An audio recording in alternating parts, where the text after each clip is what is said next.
It's all about nutrient efficiency, right? Exactly. I've taught you all the things that you know. Oh, yeah, here we go. I'm Sherry Cook. I'm passionate about helping farmers with crop nutrition, and I'm here to help you with your operation.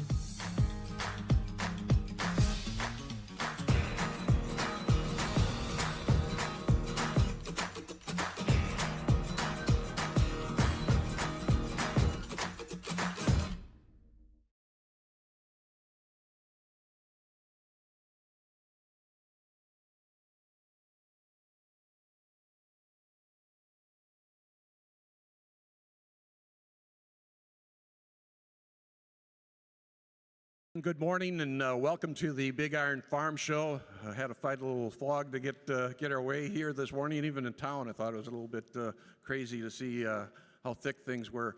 My name is Don Wick. Our team here from the Red River Farm Network, we're proud to put on these forums each year. And if you folks want to catch up on all of our forums, you can go to our YouTube channel, and we post them on our social media as well. So if you miss any of our sessions, take note of that.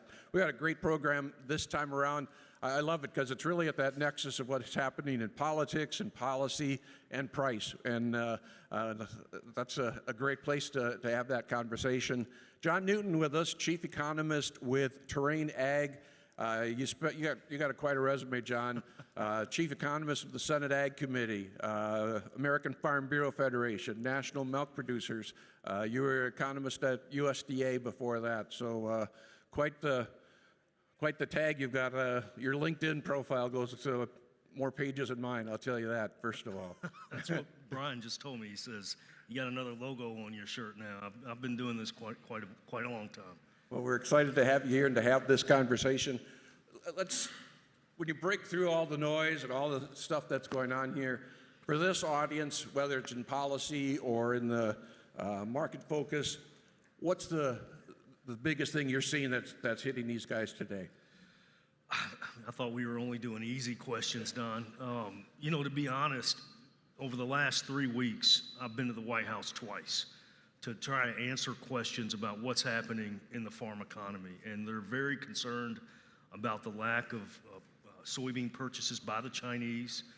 They're concerned on how long can the Chinese wait us out? How long of a runway do we have? We know we export 70% of our soybeans to China between November and April.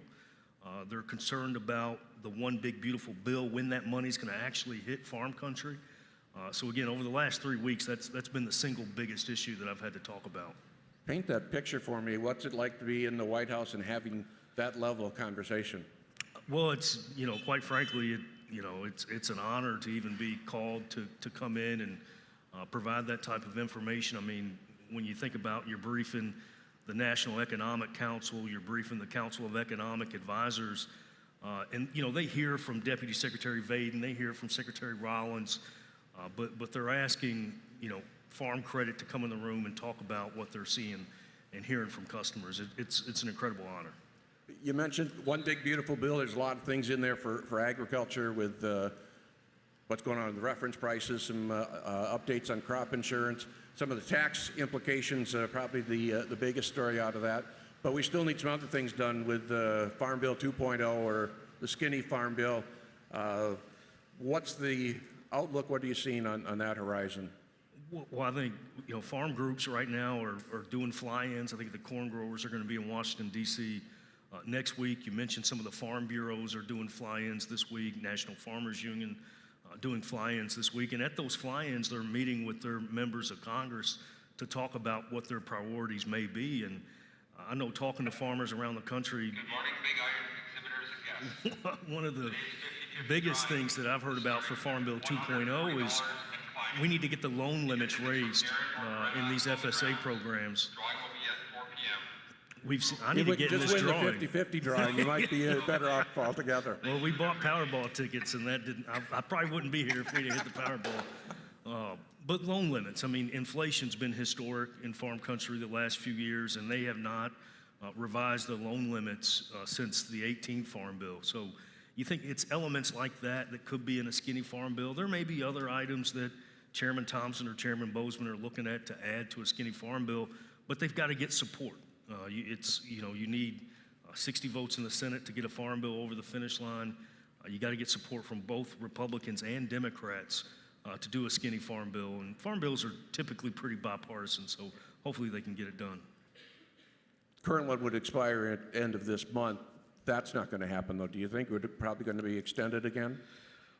I think that, they look at the farm bill expires at the end of this month, but really it's, the ARC PLC programs, your dairy programs, they typically look at the end of the year as kind of that point where you have to get a new farm bill done. So I think even though it expires, they've got, the rest of the year to try to get something done or do an extension for a short amount of time if need be until you can get a full 5-year reauthorization over the finish line.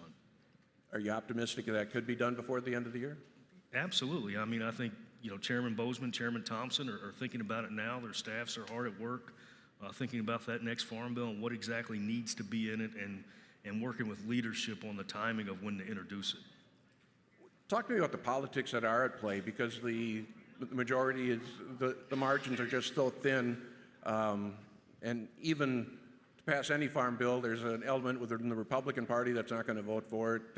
There's some on the Dem side the same way. So to be able to pull all of those farm state votes in and beyond, it's a big lift. It is a big lift, but when lawmakers come home and they hear from farmers about what needs to be done, that motivates them in Washington, D.C. And I think one of the best examples was, as at the end of last year, as they were considering the American Relief Act, before President Trump was sworn in, farmers across the country said, we need emergency relief. Crop margins had been at or below break even for several years in a row. Farmers had experienced multiple years of catastrophic natural disasters. And Chairman Thompson, Chairman Bozeman came out and said, we will not support this bill unless it includes disaster aid for farmers. And the Farm Bureau came out and said the same thing. Farm Credit wrote a letter supporting that. And it was because of what they heard when they were back home, what was happening in farm country, that they were motivated to do that. And then you move into the One Big Beautiful Bill, and for years and years and years, farmers have been coming to Washington, D.C. saying we need updated risk management tools as part of the Farm Bill. The risk management tools that they have today were last updated in 2012, and Republicans have been trying to do that. Chairman Thompson got a bill, a bipartisan bill, out of committee, but it was because of what they heard in farm country that they were able to get a historic investment in risk management tools as part of the One Big Beautiful Bill Act. So lawmakers need to hear it when they go home. They need to be continually motivated to make sure that the interest of farm country is well represented. There are those provisions in the One Big Beautiful Bill that will kick in 2026. The Deputy Secretary Vaden was at Farm Progress just a couple weeks ago, and he brought up the idea of bridge payments of some sort, some type of bridge to get them into 2026.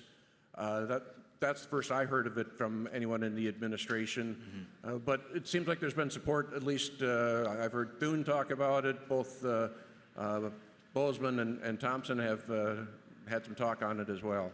I mean, even, Senator Grassley's even said that we need to do some sort of bridge payment. But, I think what Congress, what the administration, what the White House, what everybody's trying to do is, see what tools are in the toolbox, evaluate the need. Is it, do we need to be strategic? Are there certain sectors of the farm economy that are under more stress than others that need a bridge? So I think they're in an information finding mode at this point. Chairman Thompson's mentioned using tariff revenues as a potential offset for any type of bridge payment. People look at the Commodity Credit Corporation as another opportunity. So again, I don't think there's an answer just yet.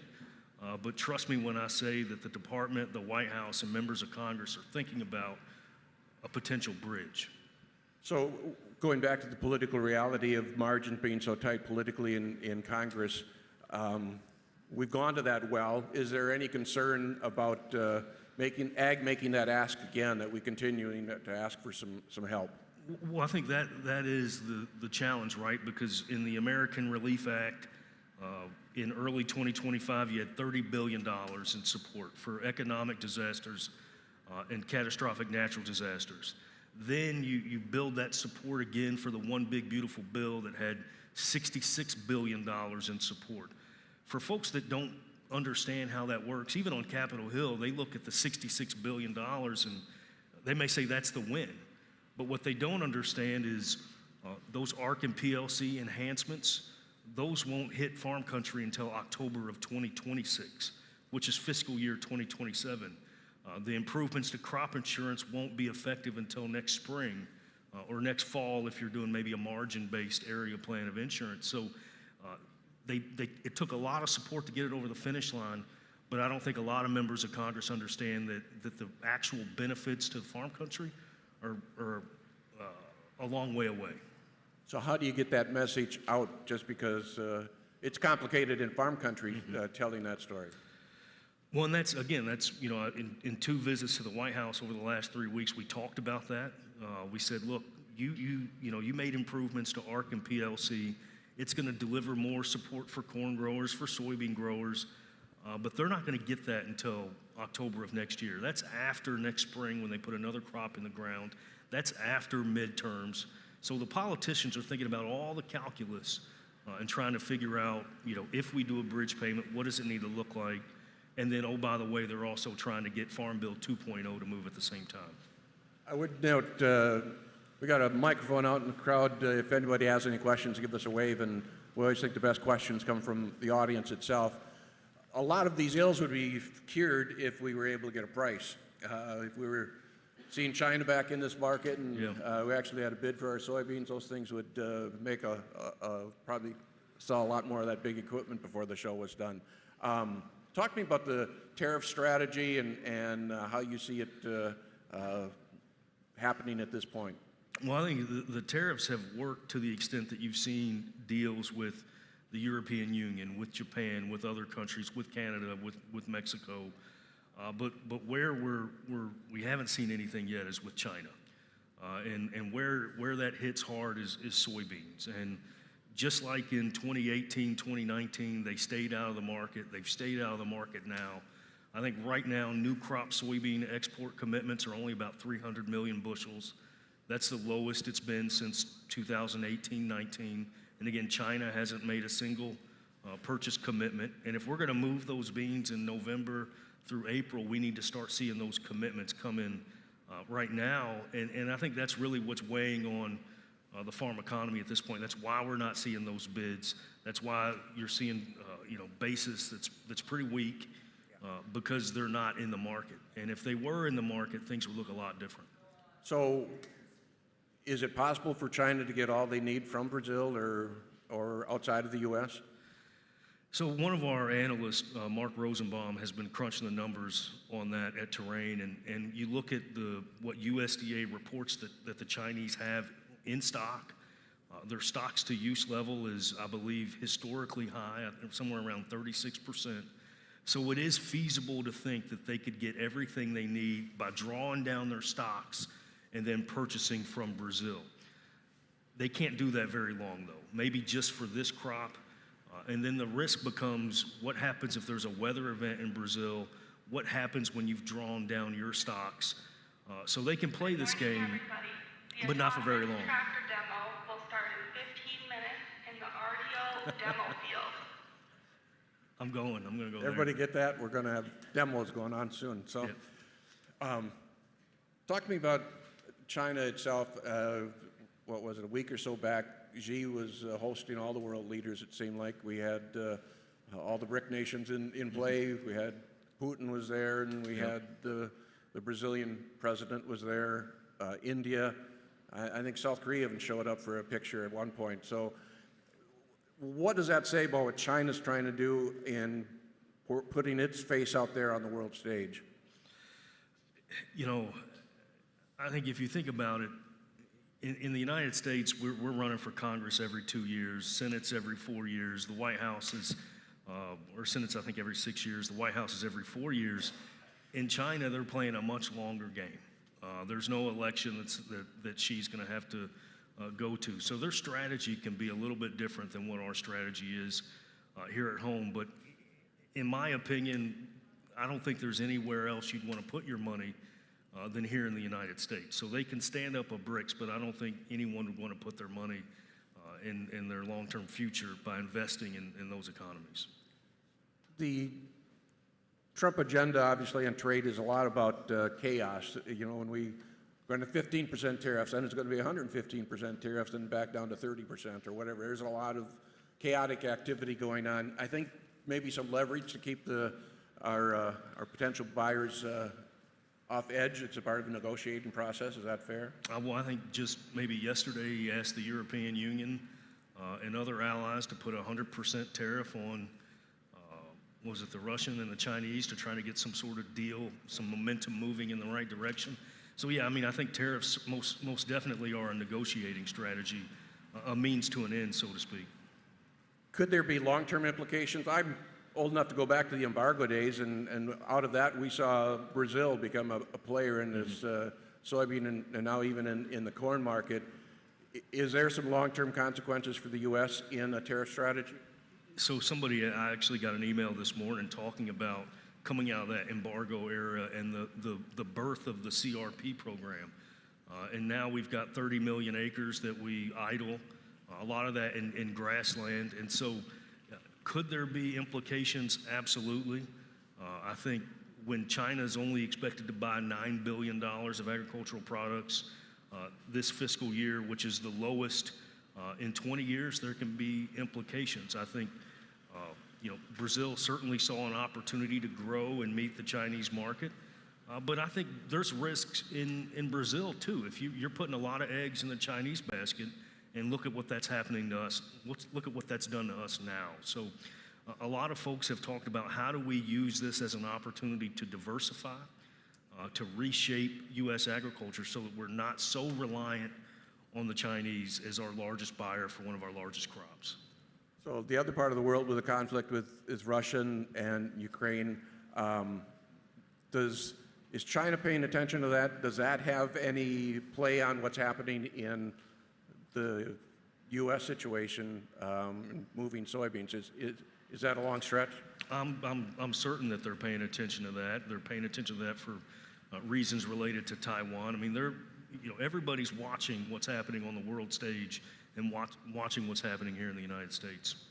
So Russia had some drone attacks last night, I believe, that went into Poland, a NATO country. Mm-hmm. What does that mean for us moving forward? That's probably a little bit above my pay grade, but you had that happen, and then you also had the Israeli strike in Qatar that creates a challenge geopolitically for the administration to deal with. So you've been to the White House a couple times. You've had a relationship with folks on the Hill. How would you gauge some of the people that we have in the administration, whether it's USDR or Treasury, some of those people that are negotiating on our behalf? Well, and number one, we need to get the U.S. ag trade negotiator needs to get confirmed in the Senate. So that individual's not in her seat just yet. There's still a number of USDA undersecretaries that have yet to be confirmed. One of my former colleagues, he's going to be Undersecretary Hoskins, Dudley Hoskins, yet to see his confirmation hearing. But you think about all the people that are there, they do understand agriculture, understand the gravity of the jobs that they're trying to do. And then I had an opportunity to meet Secretary Rollins a few weeks ago, and she told me, she said, there's never been a Secretary of Agriculture that has had this close of a relationship with the President, and it is my goal to make agriculture great again. And I think she said the golden age for agriculture is just around the corner. So I think you have good people in good seats that are trying to do the right thing for farmers and ranchers. I think a lot of people don't realize the role she had in the first Trump administration. Deputy, I think she was the Domestic Policy Council, also stood up the America First Policy Institute. She's got Texas roots. One of my good friends, Dr. Bart Fisher from Texas A&M, is a close advisor to her. So she's got good people around her, advising her, helping her make good decisions. So back to the tariff scenario, the court's looking into the president's authority to use his emergency powers to impose tariffs. Trump administration now asking for the Supreme Court, and they responded yesterday saying they would go on the fast track. Yeah. What surprised me, though, is the fast track meant if they expedite things, they'll take oral arguments in early November. That doesn't seem like the fast track for those of us sitting on a pile of corn and beans. That's a pretty fast track in Washington, D.C. So, but I think we do need to get some sort of certainty on where we're going to end up on that. I mean, if you're Chairman Thompson and you're thinking about the potential of using tariff revenues to pay for some sort of bridge, you need to know where the Supreme Court's going to land on that. I think if you look at how the Supreme Court shakes out, my guess is we're going to land in the right spot there. If it goes south and went the other direction, what would happen to the president's negotiating leverage, I guess, when we move forward? I mean, it takes a lot of the leverage off the table. If we have the world's largest economy. If you're not using access to this economy as a negotiating tool, if you cannot do that, it certainly takes some of the leverage away. Switching gears a bit, if we can, we talked about the basis earlier. We got a big crop that's sitting out there all across this country. A supply-demand report coming out on Friday. They're looking at last number with what 188.9, something like 8. Even a lot of the private analysts, maybe not quite that high, but still looking at a record crop. How do we chew through all that? Well, I think that is the challenge, right? How do we move through that, and at what price do we move through that? That's always the balance, right? If you're thinking about Milo, for example, we're chewing through Milo, we're using it in ethanol, but at what price are we chewing through it?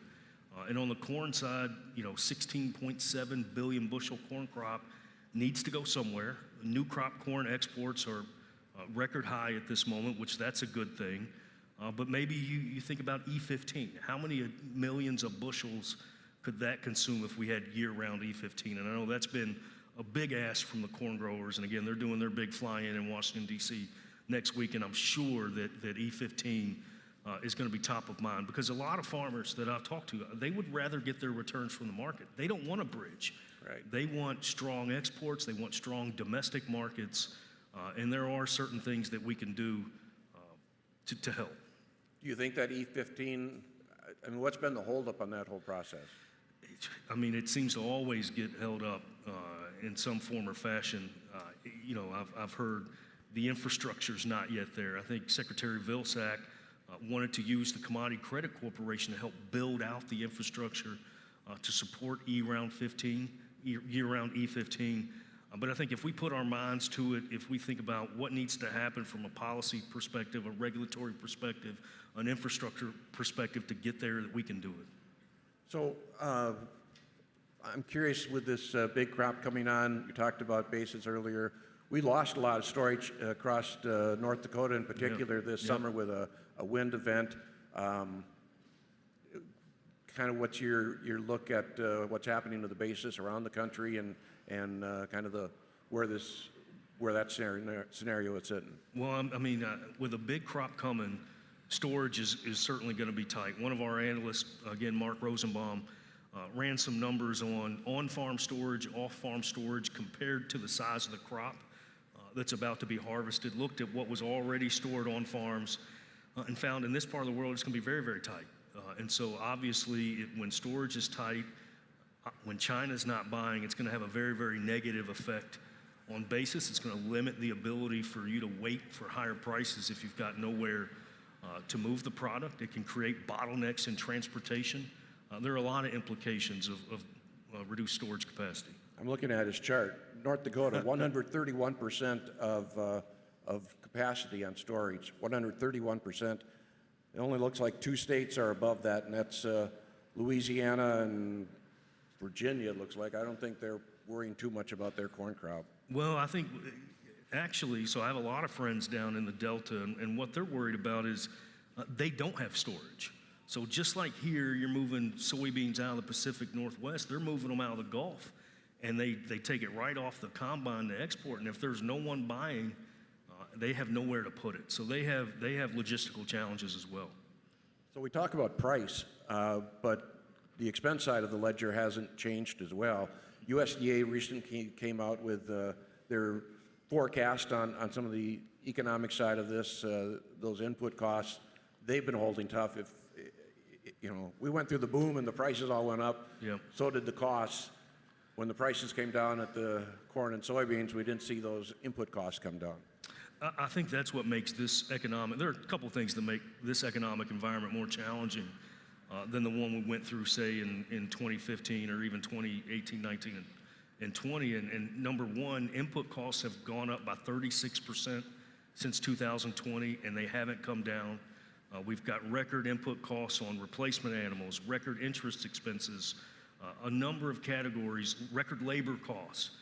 So input costs are projected at nearly $500 billion. That would, I think, record high in nominal terms, and yet commodity prices have fallen by about 30%. So that's what makes this environment, that's what makes break-even so elusive, is that there's been no relief on input costs, no relief on fertilizers. And fertilizer markets are facing production issues and tariff issues. So places where you normally look for some relief, it's not happening. The only place that you're seeing a little bit of relief in certain pockets of the country is on cash rents. Those land values, at least in this area, maybe they've started to moderate, maybe a bit of a soft landing, but they've held firm, strong, really through this whole scenario here. Absolutely, land values have held strong. They went up in the most recent price rally, and they still they've not started to decline year over year in any of the numbers that we've seen. So there's also the haves and the have-nots. This cattle market has been in uncharted territory. We've backed off in the last week or so, but it sounds like futures are recovering a little bit today. Do you think we've seen the highs in that cattle market? I don't know if the fundamentals have changed dramatically. And we've got one of the best protein analysts in the country on our team, in Don Close, and he's very close to putting out his forecast. I think he's still pretty bullish on the cattle market moving into next year. But I think the concern is if these prices start to move lower with the price limits that we have on the board, they can move lower in a hurry, especially as sellers get into the market thinking that they want to capitalize on a falling market. It's like catching a falling knife. So, but we're still pretty optimistic on cattle markets. Consumer demand, it continues to be there. I think the beef price ratio to real wage growth has been positive too. So I don't think there's any big concern of any type of correction. And the herd is not rebuilding either, right? So that's the other factor. People are watching to see when we see any signs of the cattle herd growing, and we just don't see it yet. Are you surprised we haven't seen any demand destruction with consumer prices? Even President Trump talked about beef prices over the weekend. He's talked about beef prices a couple times, and I think he's looking at it from the perspective of inflation, from the perspective of the impact on grocery bills, not necessarily what it means to the cattle producer. I know the cattle producers are real important to this administration, but I don't think you're seeing any demand destruction from the consumer. When I went out to dinner last night, somebody asked me if I wanted chicken. I got a steak, so. You're doing your part, and I do mine, so I appreciate that. That's pretty important. And it also been kind of different on the dairy side of things as well, is because we've seen a lot of dairy beef really going into this whole situation. Well, and that certainly helps them. I think I saw yesterday Class 3 milk with a $17 handle. So if you're able to breed the beef, that can certainly help, the bottom line for a dairy farmer too. What do you see as some of the issues that are kind of maybe flying under the radar that we're not paying enough attention to? Well, I think there are a couple things. And, number one, sitting where we're sitting, there's a lot of focus on what's happening in corn and beans. But sugar prices aren't great, right? You know that. I've got a lot of colleagues out west in California, and the wine industry is doing pretty poorly, especially your lower price segments of that market. And in Canada, for example, one of our largest markets for U.S. wine exports, effectively has boycotted U.S. wine. So we used to export about $500 million of wine to Canada every single year, and it's fallen by about 96%. So can you imagine what that does to the value of farmland in California when you've got grapes building up in inventory, you've got declining profitability of tree nuts like almonds and walnuts and pistachios that, believe it or not, 70–80% of the tree nuts produced in this country are destined for India, China, Southeast Asia, and oh, by the way, we've got tariffs there. So it's more than a Midwest issue, and I think, in Washington, D.C., obviously corn and beans get a lot of the attention because of the acreage that they represent, but there are other sectors of the farm economy that are feeling the pinch for sure. The previous Senate Ag Committee Chair, Debbie Stabenow, she seemed to speak up a lot for some of those specialty crop issues, but coming out of a state like Michigan. Is that voice still out there? Yeah, I mean, I think that that voice is still out there. Maybe not from Stabenow because she's no longer in the Senate, but you've got so many farmers that come to Washington D.C. every single year to make sure that their voice is heard. And before I joined the Senate Ag Committee, I was the chief economist for the Farm Bureau for a number of years, and my good friend President Zippy Duvall would always say, you got to get outside your fence row. And that's how people know what's happening in Washington, D.C. is when farmers come to town, or when the members of Congress are back home and you go to those town hall meetings to tell them what's happening. Just this past week in Arkansas, staff from Senator Bozeman's office, I believe, Senator Cotton's office, Representative Crawford's office, maybe even the governor's office held a roundtable meeting, and they thought maybe 20, 30 farmers would show up. Do you know how many showed up?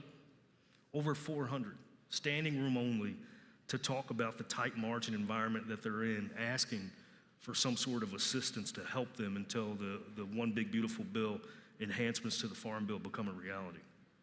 So Minnesota's kind of in a unique position with both Klobuchar and Craig in the ranking positions. Yep. What does that mean to the whole debate? Well, I think you've got two members of the Ag Committee in your state. I don't know if in history if you've ever had one state with two ranking members of the Ag Committee. And they have an opportunity to make sure that their voice is heard, that they can help craft what Chairman Thompson and Chairman Bozeman are going to do.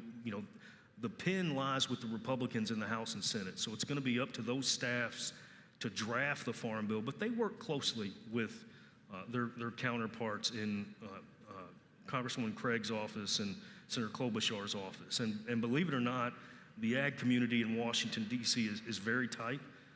And again, historically, it's been very, very bipartisan. So I think if we can set aside the differences that developed during the Inflation Reduction Act process, the differences that developed during the One Big Beautiful Act process, and come together, I think you can get a bipartisan Farm Bill 2.0 that every member of the committee can be proud of. Craig has said she has a regular breakfast with Thompson. I don't know if it's twice a month or whatever it was. No staff, just one-on-one, those two, and she does speak that they've got a very good working relationship. Oh, absolutely. And Senator Bozeman and Senator Stabenow had regular meetings. Sometimes you were lucky enough to get staff in the room, but a lot of times staff were not in the room, so they can talk about their priorities, what the work schedule looks like. In the case of Chairman Bozeman, he's talking to Senator Klobuchar about getting nominees confirmed, what hearings do we need to have, all the regular order business that a chairman has to do. It's different in the Senate, but there's been times I've been in Washington sitting in the House Ag Committee hearing, and I look up at particularly the Democratic members of the committee, and it's folks representing Boston or New York or Chicago that have a whole different interest than we do. They're focused on nutrition, conservation. You look to the work on the One Big Beautiful Bill. Certainly got to be a lot of discussion on Medicare and SNAP programs. What does that mean for farm policy debate in those kind of arenas? Well, I think, again, you have to have the conversation with those members of Congress and talk about the importance of these Farm Bill programs to their ability to put food on the table, their ability to produce the food to feed a hungry population. And you have to make those visits with those members of Congress so they understand what you're going through. And back in February, Chairman Thompson had the first hearing of this Congress, and he did it on the health of the farm economy, and I was able to participate as a witness. And I had several Democrat members of the House Ag Committee reach out afterwards saying, we really want to learn more about what farmers in this country are facing. Can you come give us a briefing? Can you come talk about what dairy farmers in my state may be facing? So I think there's a willingness of those members who maybe aren't as close to ag, but have ag in their states or ag in their districts to want to know what their constituents are going through. Interest rates, another situation. Obviously, Yeah, the absolutely. president has been very focused on trying to bring interest rates down. He's very vocal with the Fed chair, Jay Powell. How do you see that maintaining the independence of the Fed versus really the way the administration is approaching it today? Once again, you hit me with another very difficult question. I think that next Tuesday we're going to see the Fed, and I think the Fed is going to look at the data. They're going to look at the job market. They're going to look at the revision to the job market that we saw yesterday. I believe it was 910,000 jobs that they revised downward over the last 12 months or so. They're going to look at the inflation. CPI comes out tomorrow. They're going to take all those data points. At the same time, I think the Senate is rushing to get confirmed another member of that board to have a voice in the room. But I think if any macroeconomist worth their weight looks at what's happening in the job market and says we need an interest rate cut, probably closer to 25 basis points, maybe not 50 basis points. I believe the market's pricing in 3 more interest rate cuts yet this year, and I think we're going to start to see that next week. You crunch numbers. How do we have a revision of 900,000? I mean, what does that say? We need to hire those people at NASS so they can revise the yield numbers down a little bit.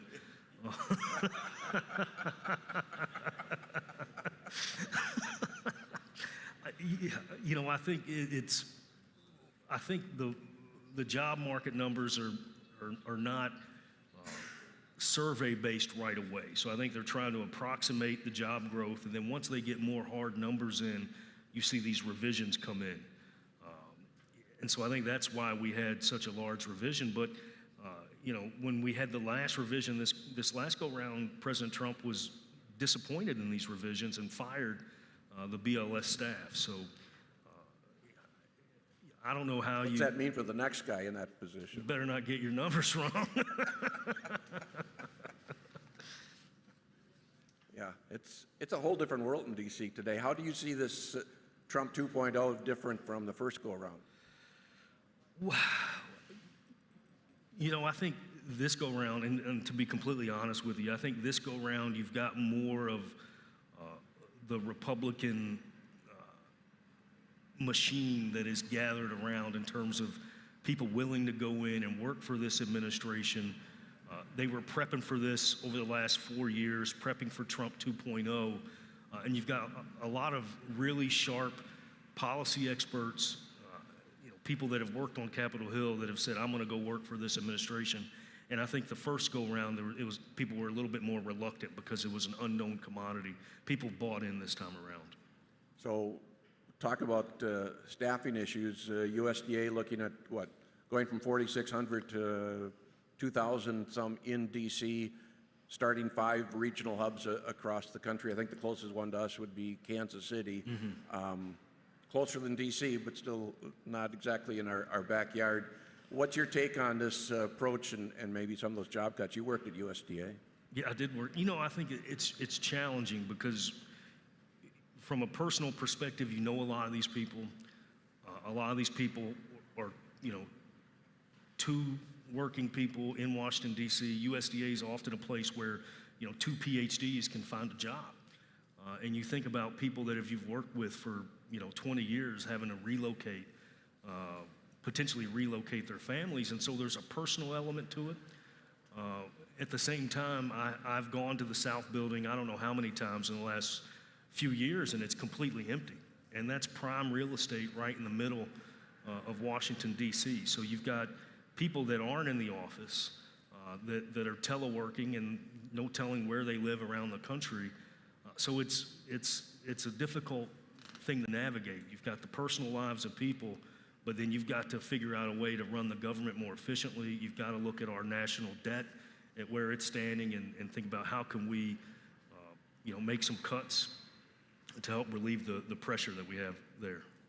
Is there any concern of loosening some of that institutional memory that we have in D.C.? Oh, absolutely. I mean, there are, and I think you saw it even when ERS moved to Kansas City a number of years ago. You do have institutional knowledge, whether it's at the World Board, whether it's at NAS, whether it's at ERS, that you could potentially lose if people don't relocate. And I believe the last time this happened, I was at Farm Bureau the last time it happened, and they actually reached out and said, you know, what are some things that farmers and ranchers cannot live without?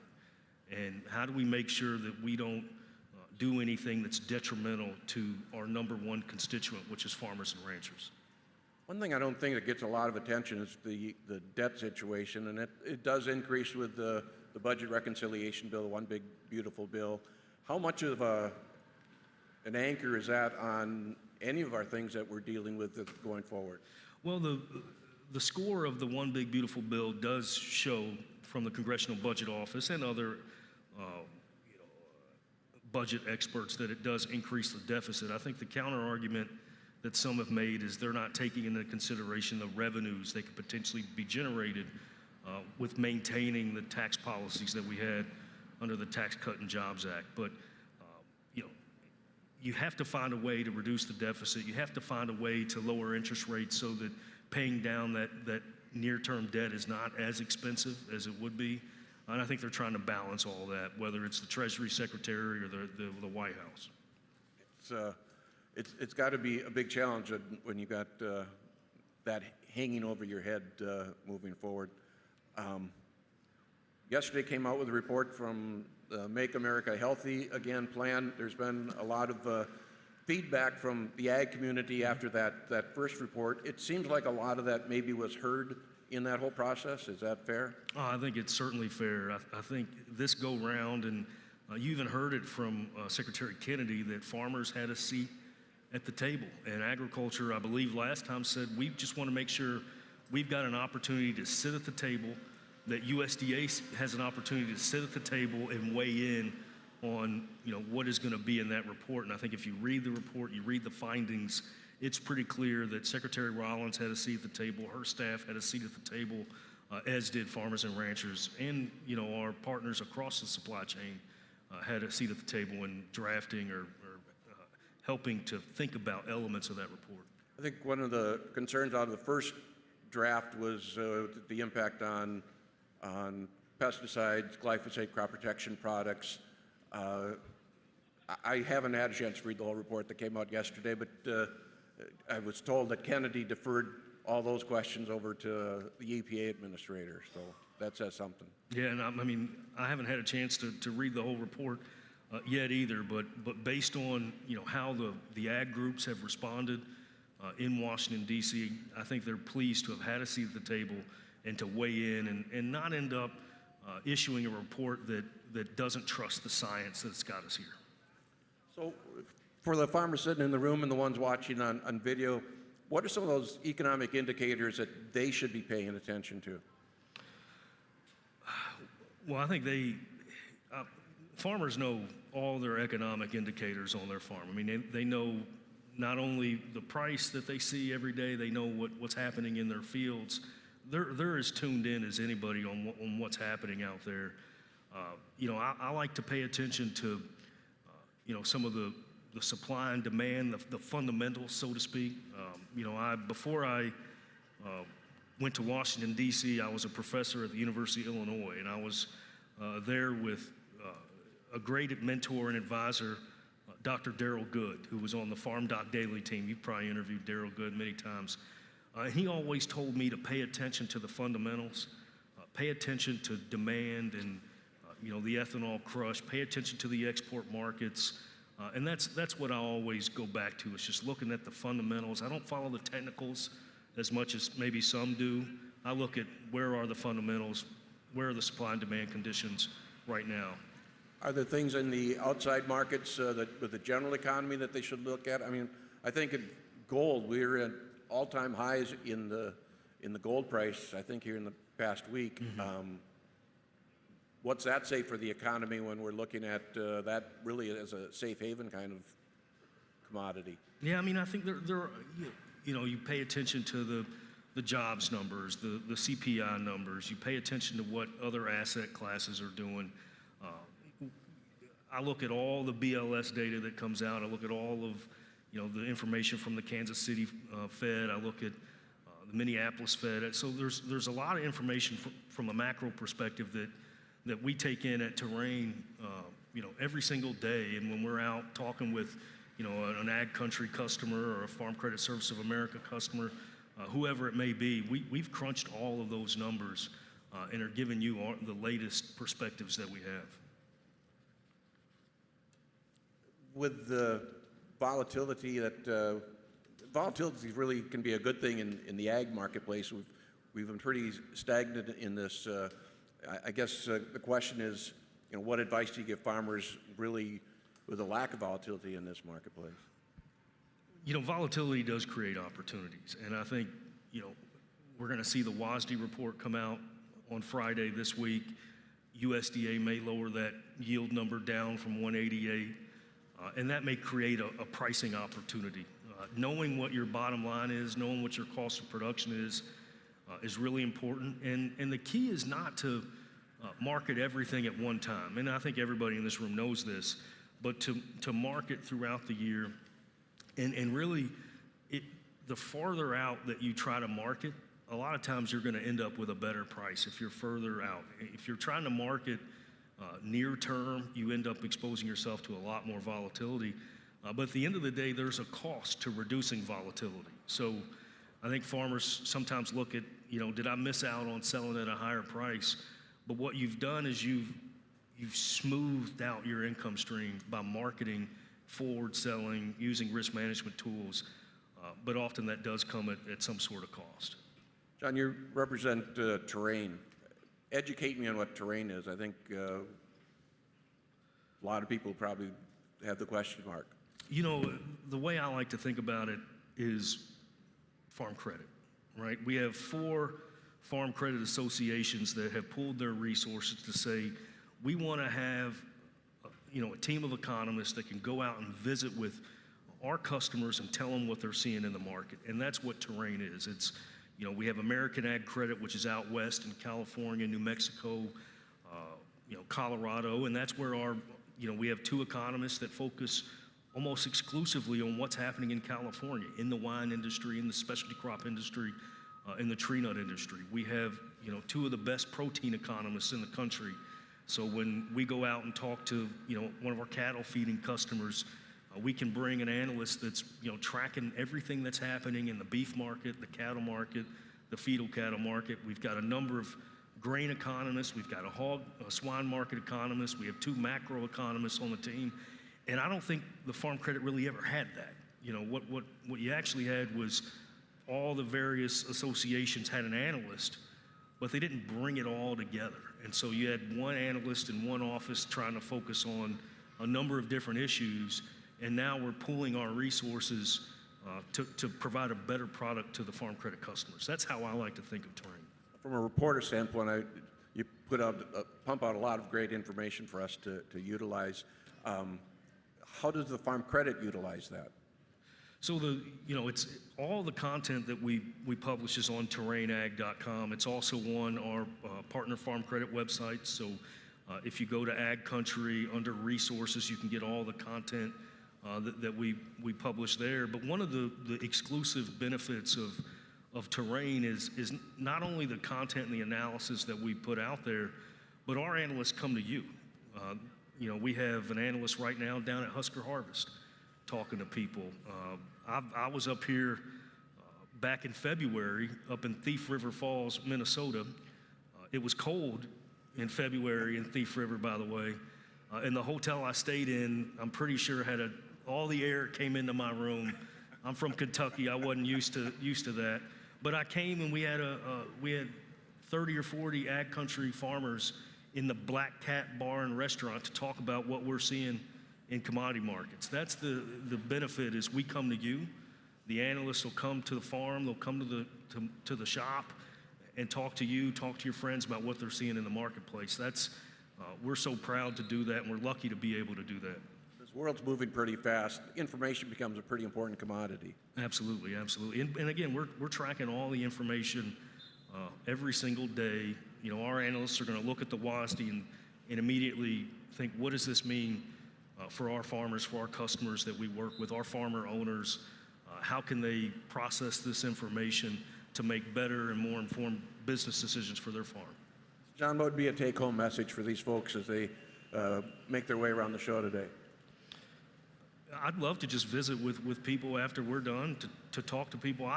One of the things I love the most about this job and the job I had working on the Hill and even working at Farm Bureau was just to hear from people what they're seeing, what their challenges are, and try to figure out how, is there any way that what we're doing at Terrain can help. Well, we appreciate having you make the trip and being with us at Big Iron. Probably a little chillier than what you would have if you were at a Husker Harvest, I don't know. But please show your appreciation for John for making the trip and being here. Thank you, Don, I appreciate it. John Newton from Terrain. Again, keep in mind, all of our programs are streamed online. You can go to our YouTube channel or yourliveevent.com and follow any of the forums that we have going on at Big Iron. Folks from Ag Country actually have a session explaining some of the changes in crop insurance. And then at 1:30, we've got a market outlook panel. We've got Randy Martinson, Brian Doherty, and Christy Van On will be on the stage at 1:30. Thanks. It's all about nutrient efficiency, right? Exactly. I've taught you all the things that you know. Oh, yeah, here we go. I'm Sherry Cook. I'm passionate about helping farmers with crop nutrition, and I'm here to help you with your operation.